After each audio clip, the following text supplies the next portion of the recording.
Hello, everyone. Welcome to WISE SNDTWU Incubation Centre. My name is Dr. Divya Rathod, and I'm the CEO of WISE SNDTWU Incubation Centre. I'll tell you about SNDT. SNDT Women's University has been Asia's first women university, where we have the legacy of 109 years, more than 85,000 women students studying right now, and 400 plus affiliated colleges in different arenas. Today, we are at a place where we have been enterprising, and women entrepreneurs have been playing a very important role to shape our economy for Viksit Bharat. And coming to this, we have our own women entrepreneur who has been incubated at WISE SNDT with her brand Kudli, with the name of Mystique Food Pvt Limited. The founder herself is here with us to answer some quick questions for you all, and inspiring and motivating you to take entrepreneurship and motivate and be a part of Viksit Bharat. Hello, hi, ma'am. How are you? Good evening. Thank you very much, Divya, for giving me this opportunity on this platform. Yes, ma'am. You have been, such at such, young age, you can say, you started with your journey. We would love to know that what was your experience? How did your, background helped out you with this particular journey? And when did you start this whole thing? Because you have been, at your age, coming and starting an entrepreneurial journey has been a very motivating for everyone, all the women out there who are sitting and trying to do something and make a change out of their lives. So could you just tell about your background and your journey? Sure. So my journey actually goes back to almost 2 decades. I was very passionate about baking right from my teenage years. And I used to love making cakes, and we used to sell them, to different friends. And then we started going to offices, and it was just like a hobby to earn some pocket money. And later on, when I realized is when I did my diploma in hotel management and food technology, and I also did a diploma in bakery and confectionery where I topped my class. I really started becoming more and more passionate about it. And after marriage, in fact, after 1 year, I started making cakes and chocolates, and I started it as a proper profession when Mystique was born. And I started taking orders for cakes and chocolates. And I had a lot of corporates in my pocket, and we used to do orders for Pan India clients like Sandoz and Citibank. And we used to make like 350 boxes for them for Diwali for chocolates, and they would ship them. And I was very excited about it, and I was very happy in the space I was. Until when I stumbled into my brand, which is now called Kadhali, which means raw banana in Sanskrit. I stumbled upon this unusual unsung hero close to 10 years back when I was challenged to bake with it by my mom. And ever then, there's been no looking back. It was a very difficult journey, I would say, but very exciting and very innovative. And no one had taken the leap of faith and, just started baking with a flour like this, because in those days, it was unheard of. What really got me moving onto this direction, into the health direction and the health field so many years back was, in those days, nobody was doing anything what we did. And we just thought that looking at the diabetic population in India, even Yes. then, we are one of the leaders in diabetic population. Yeah, So we India just has thought, been, leading in yeah, diabetes.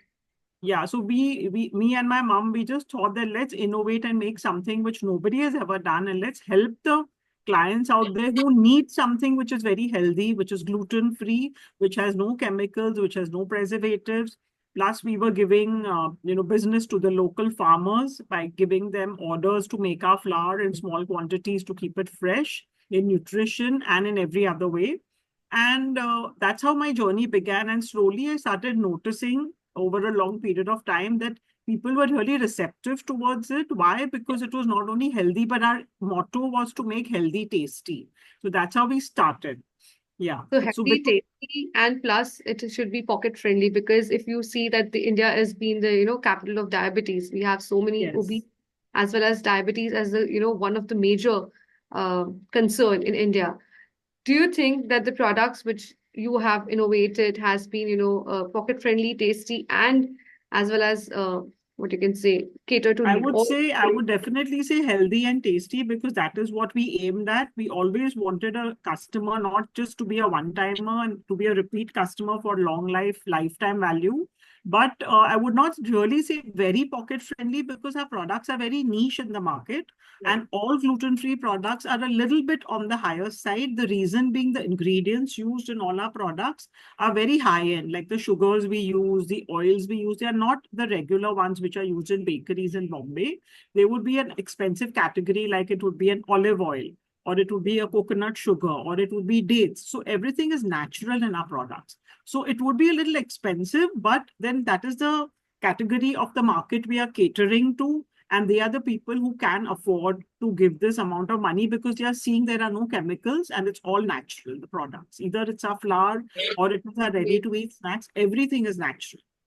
So I would like to ask, because this podcast will be listened by a lot of investors, students, entrepreneurs, women who are sitting at home, who are passionate about, cooking, who are passionate about, starting something of their own where, they can spend their time with themselves and, quickly take their journey to something and explore the world together.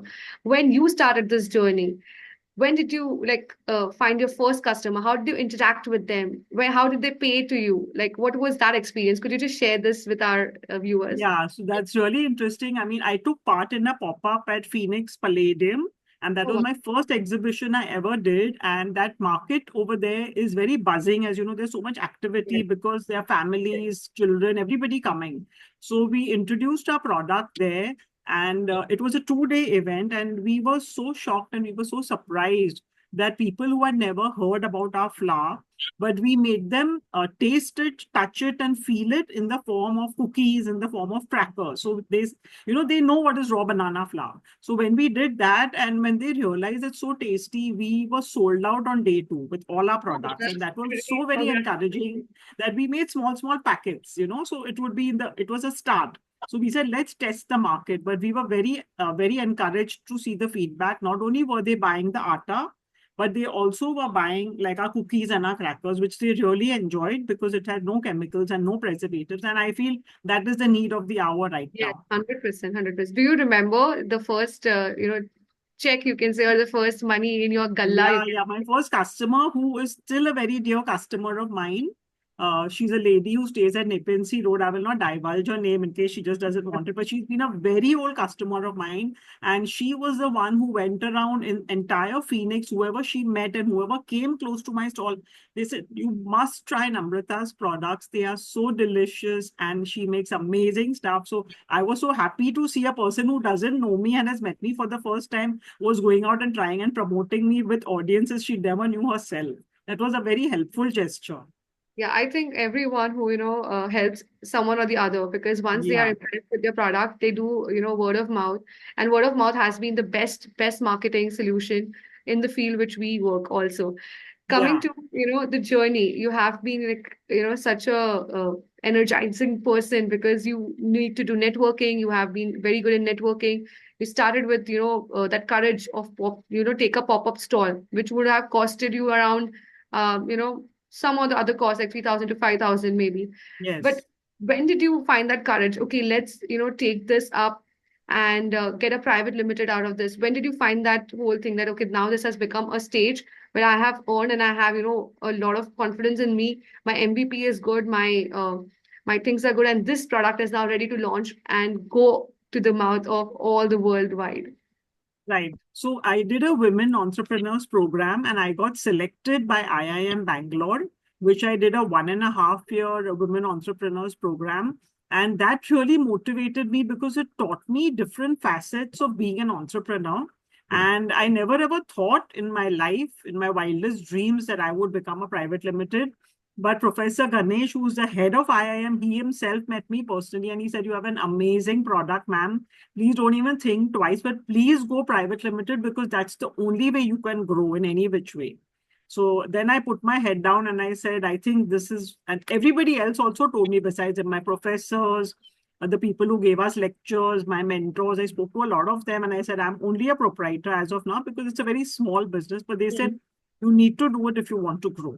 So that's when I really decided. And also a very important part, Divya, was when my startup was declared in the top 5 finalists in the valedictory function, and we were awarded, the best top 5 ventures. That was so surprising. And that was like, I was over the roof and I was very excited about it, that all our efforts were really being, being recognized. So that makes a lot of difference.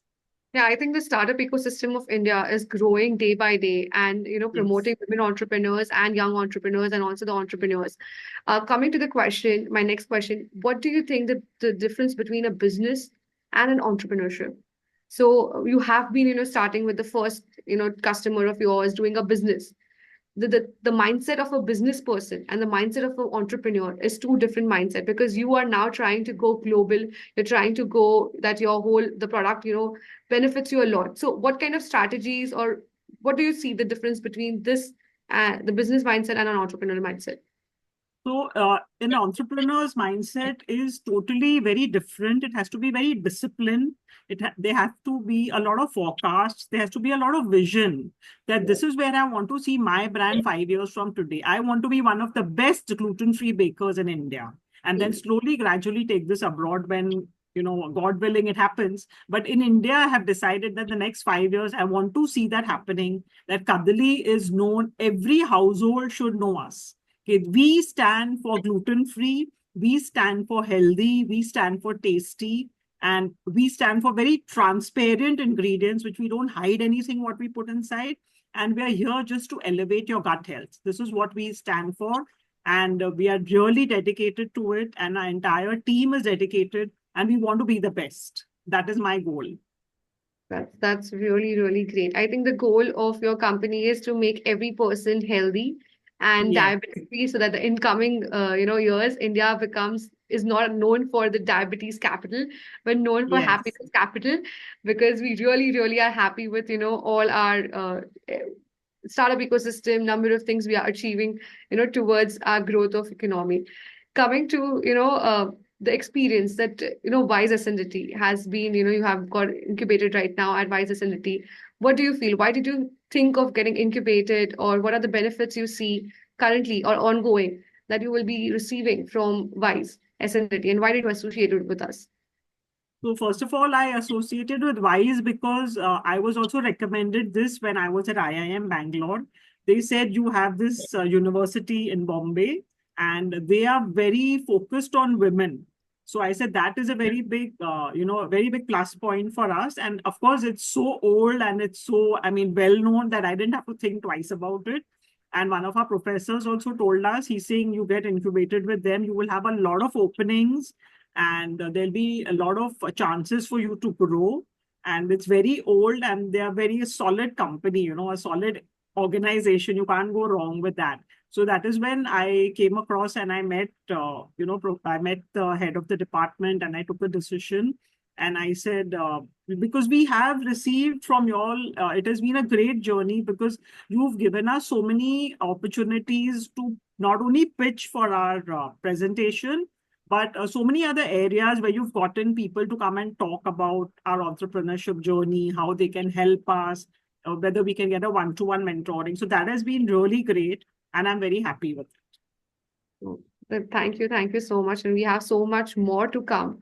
And so that we can increase this network to, a number of people, and let people know about Kadli, their journey, their mission, because we think that we are a part of your vision and mission, which is, making India diabetic free and more than a happiness capital through a women entrepreneurs, vision or eyes. What do you think? Because there are a lot of women entrepreneurs, they sit at and then they get stuck at this, one stage. At your age, you have started this private limited with your son and a couple of directors whom you feel that is right for your company. When a person like a woman like me, or a woman of who is currently not that confident, and but she has great skills. The skills are there, but then she hesitate in coming up and getting incubated, or coming up and starting a private limited, or coming up with a vision or mission too. What kind of message are you can give to her to motivate that she should start now? Like, this is a time, because India has been there with the startup ecosystem. India is supporting a lot of women entrepreneurs. There are a lot of communities because of digitalization. There are a lot of communities. There are a number of things which can help them in growing their this one idea, one skill of them to a journey where number of things people can get involved, and business is one side, but a lot of learnings can be taken up in her journey. What kind of how will you motivate them, like? So, my first thing I would like to say is no matter how difficult the journey is, you cannot stop, you cannot give up, because we have to be self-motivated. And most important for me to tell all the youngsters out there, if you have a dream, just follow that dream, because you are the only person who can make it successful. True, And 100%. nothing else should stop you. There will be many hurdles in your way, but you have to keep going on. Yes. And I think one fine day we will reach our goal. 100%. And we all are there to, make your goal, you say, reachable, successful. And I always say that, there is a sea, you just have to jump. There will be sharks, there will be, a lot Yes. of boats. And the ecosystem which we are trying to, to connect and build up is there. We can just make this ecosystem more of boats where we can take you on the boat and, make you reach to the shore. And that shore will be so beautiful, but the journey will be so beautiful from that boat. And we, of course, everyone, entrepreneur's journey is not easy. To be frank, for a woman, I understand that the journey, I can just imagine, because I myself have started that journey. I've seen a lot of women entrepreneurs struggling with their housework, struggling with their kids, struggling with, because you have been, mother, you have been a wife, you have been, a lot of, you can say, in-laws, and everything, every perspective. You have to be in a lot of roles. But an entrepreneurial role is also a part of your role, because Yes. if you Yeah, the can manage these many determination, roles, yeah, yes, the determination and the grit must never be lost, no yes, matter whatever comes your way. Because if you have a vision, nothing can deter you from that vision. And you have to say to yourself, there are going to be difficulties, there are going to be bad days, but you have to look at the brighter side. At the end of every rainbow, there is a pot of gold. So you have yes. to aim at that, and you have to look at that and say, this is what I want to be, and this is what I want my company to be. And if you keep on dreaming, I don't think there's anything which is going to stop you. I think that's a really, really great message for all the women entrepreneurs like you, like me, like everyone. Because if we can do it, if anyone sitting at home is watching this, I think you can be the next podcast person with us, and sharing your journey, because but you have to start the journey with. So you need to start somewhere or the other. And there are a lot of ecosystem partners coming to digital world. What do you think that how digital world is helping you out? And now for women entrepreneurs sitting at home can take this journey on a pathway, because I always feel that this upcoming decade is going to be DG Naris, the Narika decade, because we have this power and Shakti of digital, which we can use it for Yeah. us to, do whatever, a role of entrepreneur, a role of any role which we want to, play in this world. So how was your journey with the digital world? Could you just share with them? With the digital world, actually, everything is now just available at your fingertips. And it's making our life so much simpler with all, the digital world, the AI tools. I mean, I am a person who was so handicapped on the laptop, frankly. It was not my cup of tea. But my son has taught me a few hacks that, Mom, if you ever get stuck, just do this.